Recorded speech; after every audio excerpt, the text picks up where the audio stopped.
Hello friends, welcome to my YouTube channel Pooja Bharati learning hub. आज हम करने वाले हैं chapter number 2 fundamental operations on numbers. तो चलिए शुरू करते हैं। तो सबसे पहले रीकैप है 5 + 3 + 1 9, 3 and 1 4, 4 + 2 + 1 7, 6 + 4 10, 8 + 2 10, 10 + 2 12, 7 7 14 + 1 15, 7 + 2 9, 9 + 4 13, 13 + 1 14, 6 + 4 10। सब्ट्रैक्शन का सम है। 6 में से 3 गए 3, यहाँ पर 2 था तो हम इसे उधार लेंगे, लेकिन यहाँ पर पहले ही 0 था तो 0 ने क्या किया, 5 से 1 उधार ले लिया तो 5 के पास 4 रह गए, इसके पास 10 हो गए। फिर 10 ने इसको 1 दिया, इसके पास कितना रह गया 9। अब 12 में से 5 गए 7, 9 में से 5 गए 4, 4 में से 2 गए 2। इसी तरह नेक्स्ट सब्ट्रैक्शन का सम है। 3 7 से छोटा है तो हम क्या करेंगे, साथ वाले से कैरी ले लेंगे।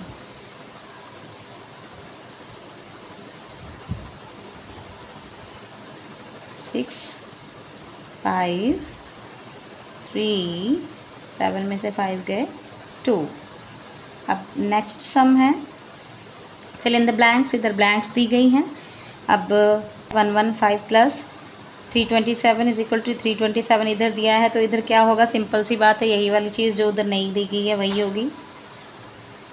अब इसमें ज़ीरो जोड़ेंगे तो यही चीज़ सेम आ जाएगी, क्योंकि खाली ज़ीरो का मतलब कुछ भी नहीं।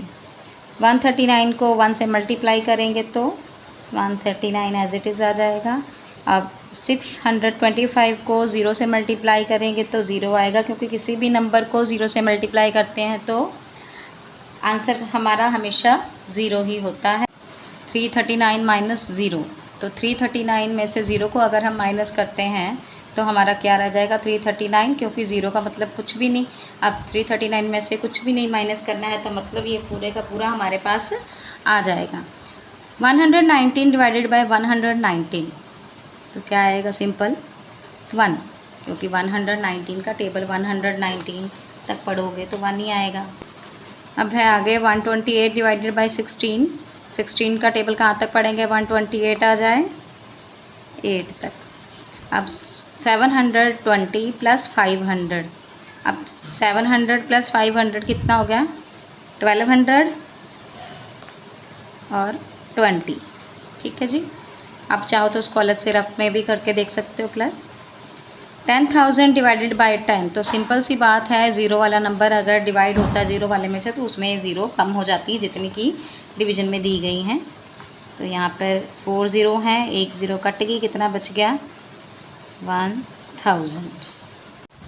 152 डिवाइडेड बाय 19, ये आ गया 19 8 152।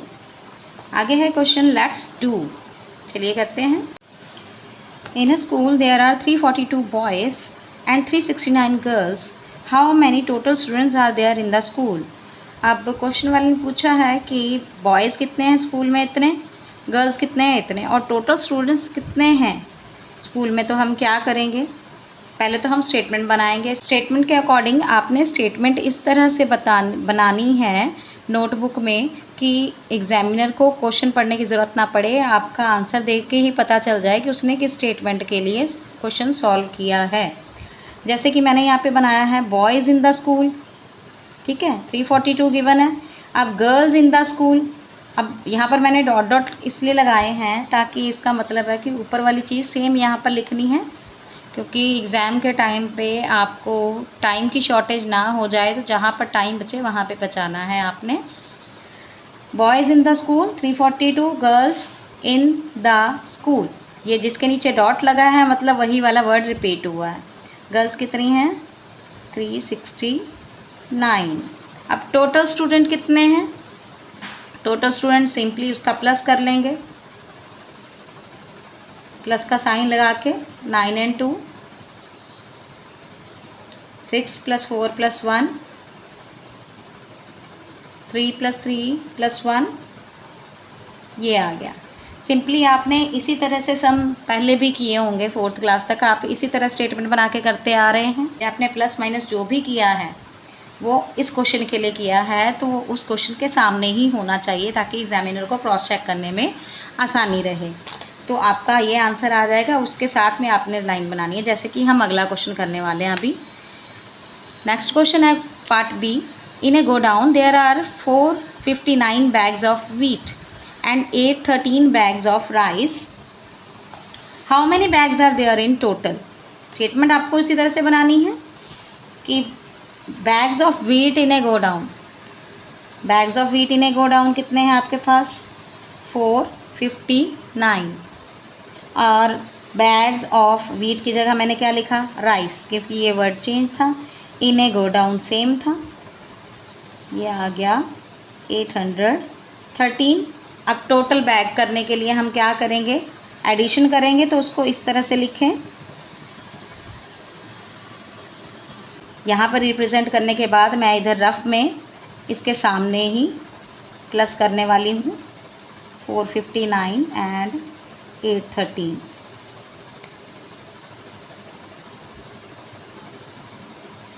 यह आ गया मेरा 1272। तो टोटल बैग्स हमारे कितने आ गए? ये हमने प्लस में यहाँ पे बताया था, यहाँ पर इज इक्वल टू का साइन लगा के जो हमारा आंसर आया है एडिशन के बाद वो हमने लिख देना है, और साथ में लिखना है बैग्स, और जैसे इसमें हम लिख देते हैं स्टूडेंट्स। तो मेनली ये छोटी छोटी गलतियाँ होती हैं जो नंबर काटने की वजह बन जाती हैं, हाफ मार्क इसकी वजह से कट जाता है। सी पार्ट में है Harmanpreet Kaur scored 1790 runs and Mithali Raj scored 1299 runs. How many more runs were scored by Harmanpreet Kaur than Mithali Raj? अब हरमनप्रीत के रन्स बताए गए हैं कितने हैं, मिताली राज के रन बताए गए हैं कितने हैं। अब हरमनप्रीत के कितने रन ज़्यादा हैं वो बताए हैं, तो सिंपल कंपैरिजन किया गया है। जो भी स्कोर किए हैं वो कितने हैं?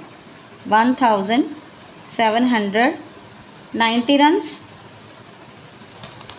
और मिताली राज ने किए हैं 1299 रन्स। अब हरमनप्रीत कौर स्कोर्ड, यहाँ तक लिख लेंगे। यहाँ पर हमने क्या करना? माइनस, क्योंकि कितने ज़्यादा रन बनाए हैं वो हमने पता करना है। तो पहले मैंने माइनस में इसको शो करूँगी।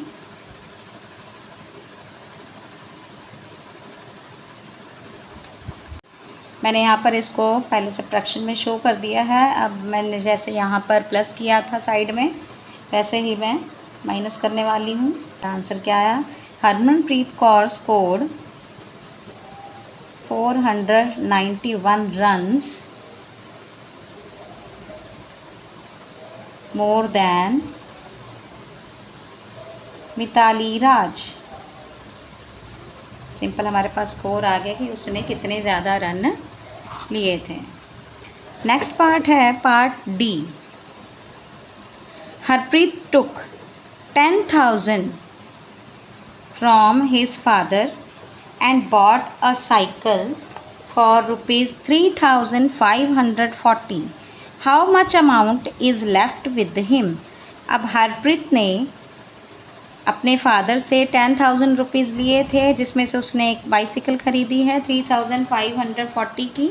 अब उसके पास कितने पैसे बच गए? सिंपली माइनस वाला ही सम है। स्टेटमेंट कैसे बनाएंगे?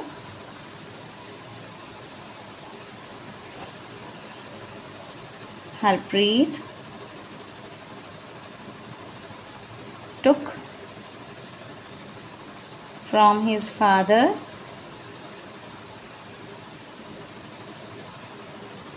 कितने रुपए लिए थे उसने? 10,000। यहाँ पर रुपीज़ का साइन लगा दो, चाहे पीछे रुपीज़ लिख दो, एक ही बात है। अब बाइसिकल उसने कितने की बॉट की? Harpreet bought a bicycle for rupees 3540. How much amount is left with him? Amount left with him, क्या करेंगे? सब्ट्रैक्शन 10,000 माइनस 3,540, यहाँ पर लिख देंगे 10,000 3,540 माइनस करके कितना आएगा? ये ज़ीरो में से ज़ीरो गया, ये इधर से कैरी लेगा, 9 में से 4 गए 5, 9 में से 5 गए 4, 9 में से 3 गए 6, आगे ज़ीरो ही है, उसका कोई मतलब नहीं, तो हमारा आंसर आया 6,450 रुपीज़। ये आपका आंसर आ गया। नेक्स्ट है part E. A shopkeeper has 625 packets of toffee. एक शॉपकीपर के पास टॉफ़ी के कितने पैकेट हैं? 625। In each packet there are 100 toffees. How many toffees in total the shopkeeper has? Next question है हमारा, a shopkeeper has 625 packets of toffees. एक shopkeeper है जिसके पास कितने टॉफ़ी के पैकेट हैं? 625। In each packet there are 100 toffees. हर पैकेट में कितनी टॉफ़ीज़ हैं? 100। How many toffees in total the shopkeeper has? अब शॉपकीपर के पास टोटल कितनी टॉफ़ीज़ हैं? पैकेट नहीं बोला उसने, टॉफ़ीज़ बोला है। अब पहले एक पैकेट हैज़ टॉफ़ीज़, एक पैकेट में कितनी टॉफ़ीज़ हैं? 100। और एक से ज़्यादा पैकेट का निकालना है। फ्रेंड्स, जब भी एक चीज़ की वैल्यू आपको दी हो और ज़्यादा की निकालनी हो, या एक चीज़ की रेट आपको दिया हो, ज़्यादा का निकालना हो, एक चीज़ में कितनी क्वांटिटी आती है वो दिया हो, और एक से ज़्यादा का निकालना हो, यानी कि जब भी एक से ज़्यादा चीज़ का निकालना हो तो हमने क्या करना है? मल्टीप्लाई। जैसे एक packet has 100 toffees, 625 packet has 625 multiply by this side, जो भी आपका नंबर होगा उसको आपने मल्टीप्लाई कर देना है। अब 625 मल्टीप्लाई 100, इसको हमें 100 वाली चीज़ को 1000 वाली चीज़ को मल्टीप्लाई करने की ज़रूरत नहीं होती है। क्यों नहीं होती है? क्योंकि जो साथ में नंबर होता है, जैसे यहाँ पे 625 है, उसके साथ में अगर हम 100 से मल्टीप्लाई करते हैं तो हमें मेनली 1 से ही मल्टीप्लाई करना होगा। क्यों? क्योंकि 100, 1000, 10,000 इन चीज़ों को हम जब किसी से मल्टीप्लाई करते हैं तो उसके जितनी ज़ीरो पीछे लगी होती हैं, 10 है तो 1 ज़ीरो, 100 है तो 2 ज़ीरो, 1000 है तो 3 ज़ीरो, उतनी ही ज़ीरो गिन के हमें साथ में लगा देनी है। बाद मल्टीप्लिकेशन इतनी लंबी करने की कोई ज़रूरत नहीं है कि 0 0 से मल्टीप्लाई करने बैठ जाओ। No need to do that. 625 को 100 से मल्टीप्लाई करने के लिए आपको 0 0 से मल्टीप्लाई करने की ज़रूरत नहीं है, क्योंकि जब भी पीछे 100 हो, 1000 हो, 10,000 हो, इस तरह का कोई भी नंबर आता है तो, या 1 की जगह कोई और नंबर भी आ जाता है, तो हमें जिस भी नंबर, जो भी साथ वाला नंबर, जैसे यहाँ पे 625 दिया है, उसको ये वाले नंबर से मल्टीप्लाई करना है। यहाँ पे 1 है, 2 है, 3 है, जो भी है उससे मल्टीप्लाई करके लिख देना है, और जितनी पीछे ज़ीरोज़ हैं उतनी ही लगा देनी है बिना मल्टीप्लाई करें। इतने में 0 0 को लॉन्ग मल्टीप्लाई करने की ज़रूरत नहीं है कि आप 0 0 को मल्टीप्लाई करने बैठ जाओ। नो, आपका आंसर गलत नहीं होगा। जैसे 625 को 1 से मल्टीप्लाई करके 625 आ जाएगा, और ज़ीरो कितनी है पीछे? 2, तो हमने वो 2 ज़ीरो लगा दी साथ में। ये आ गई हमारी toffees. Shopkeeper has total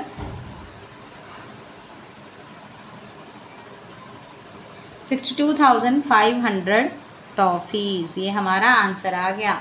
next है part F. There is 250 litre diesel in a diesel tank of a truck, यानी कि एक ट्रक का जो डीजल टैंक होता है उसमें 250 लीटर डीजल पड़ा है। It covers 9 kilometre distance with 1 litre of diesel. 1 litre diesel से 1 किलोमीटर का डिस्टेंस कवर करता है। How many distance can be covered with the diesel कि यानी कि जो डीजल उसको दिया है 250 लीटर्स जो दिया है उससे वो कितना कवर करेगा। सेम इसी के जैसा सम है। With 1 litre of diesel a tank covers 9 kilometre, कि 1 लीटर डीजल से कितना टैंक कवर करता है, 9 किलोमीटर का कवर करता है। एक से ज़्यादा का निकालना है तो क्या करेंगे, सिंपली इसको इससे मल्टीप्लाई कर देंगे। इसको आप मल्टीप्लाई कर लीजिए, 9 0 0, 9 5 द 45, 9 2 द 18, 18 एंड 4 22। ये आ गया आपका 2250 किलोमीटर। कितना कवर करेगा वो, 2250 किलोमीटर्स। अब नेक्स्ट क्वेश्चन है, in a school there are 648 student. एक स्कूल है जिसमें 648 स्टूडेंट हैं। 18 students can sit in a school van to go for a picnic. एक वैन में कितने स्टूडेंट ट्रैवल कर सकते हैं, 18 students. How many vans are required to take all the students to picnic. यानी कि कितनी वैन चाहिए कि जिसमें सभी बच्चे पूरे आ जाएं। अब ये तो मैंने आपको बता दिया कि जब एक चीज़ की वैल्यू दी हो या एक चीज़ में कितनी और क्वांटिटी आ सकती है तो ज़्यादा की निकालनी हो तो मल्टीप्लाई करना है। लेकिन जब बराबर बराबर बांटने वाली बात आती है ना, तब हम डिवाइड करते हैं। जैसे इसमें बताया है कि 18 स्टूडेंट एक वैन में आते हैं और 648 स्टूडेंट को क्या करना है, अलग अलग वैन्स में हमको डिवाइड करना है कि पूरे स्टूडेंट्स आ जाएं। तो हम करेंगे डिवाइड, या 18 students can sit in one van. जैसे इस वाली स्टेटमेंट में 1 इस साइड आया था तो हमने मल्टीप्लाई किया, और जब 1 उस साइड आएगा 18 students can sit in one van. इसमें देखिए हमने 1 यहाँ पे लगाया था तो हमने एंड में मल्टीप्लाई किया था, एक से ज़्यादा चीज़ निकालनी थी। लेकिन जब स्टेटमेंट इस तरह बनी है कि 1 वैन इधर आई है और हमें वैन्स ही निकालनी है, या ये कहें कि 648 स्टूडेंट को डिवाइड करना है इस तरह से कि वो वैन्स में पूरी आ जाएं, तो हमें क्या करना होगा, डिवाइड। यानी कि जब हमें बराबर बराबर बांटने की बात आती है तो हम डिवाइड करते हैं। तो हम इसको डिवाइड करेंगे। उस साइड जगह नहीं है मेरे, तो दिखाई देगा कि नहीं, तो इसलिए मैं यहाँ पर डिवाइड कर रही हूँ सामने। 18 का पढ़ेंगे टेबल कि कहाँ पर 64 आए। 18 3 ज़ा 54, माइनस करके 10 आ गया, ये उतारा नीचे 108। 18 6 ज़ा 108, ये हमारा आंसर आ गया। कितना आया, 36 वैन्स। यानी कि 36 वैन्स में 648 स्टूडेंट्स आ जाएंगे पिकनिक जाने के लिए। नेक्स्ट पार्ट है part H. In a garden there are 2568 guava trees. If there are 12 trees in a row, then how many rows are there for 2568 guava trees? बिल्कुल इसके जैसा ही सम है कि इसमें पूछा था कि इतने स्टूडेंट्स के लिए वैन्स कितनी चाहिए। अब उसने पूछा है कि इतने ट्रीज़ के लिए रोज़ कितनी चाहिए। तो सबसे पहले एक रो में कितनी ट्रीज़ हैं, 12 ट्रीज़ हैं, हमें रोज़ निकालनी है। तो यानी कि इस तरह से स्टेटमेंट बनानी है कि हमारी रोज़ जो हैं इज इक्वल टू के इस साइड आए। जिस चीज़ में हमें आंसर चाहिए, ट्रीज़ चाहिए तो ट्रीज़ इस साइड आने चाहिए, रोज़ चाहिए तो हमें रोज़ इस तरफ आनी चाहिए। जैसे इसमें था कि टॉफ़ीज़ निकालनी थी तो हमारे टॉफ़ीज़ इस साइड थी, किलोमीटर्स में आंसर निकलना था तो हमारा किलोमीटर्स इस साइड था। अब इसमें क्या है, 12 trees, 12 trees in one row. अब कितने चाहिए हैं, कितने हैं हमारे पास ट्रीज़, 2568 गुआवा ट्रीज़। यहाँ पर भी गुआवा लिखना था, मैंने नहीं लिखा है, यहाँ पे लिख देती हूँ ताकि आप भूल ना जाएं। Guava trees. अब जैसे इसमें किया था डिवीज़न में, इसमें ऐसे ही हम इसमें भी करेंगे। 2568 डिवाइडेड बाय 12, तो इसको हम डिवाइड कर रहे हैं। इसको हम डिवाइड कर रहे हैं। 2568 को 12 से डिवाइड करेंगे। 12 टू द 24, 5 में से 4 गए 1, ये ऊपर से 6 उतारा। हमेशा एक एक करके ही नंबर उतारना है।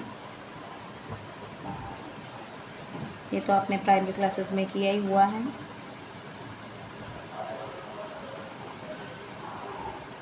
एरोज लगाने इसलिए ज़रूरी होते हैं ताकि आपको कन्फ्यूजन ना हो या कोई नंबर स्किप ना कर जाओ आप।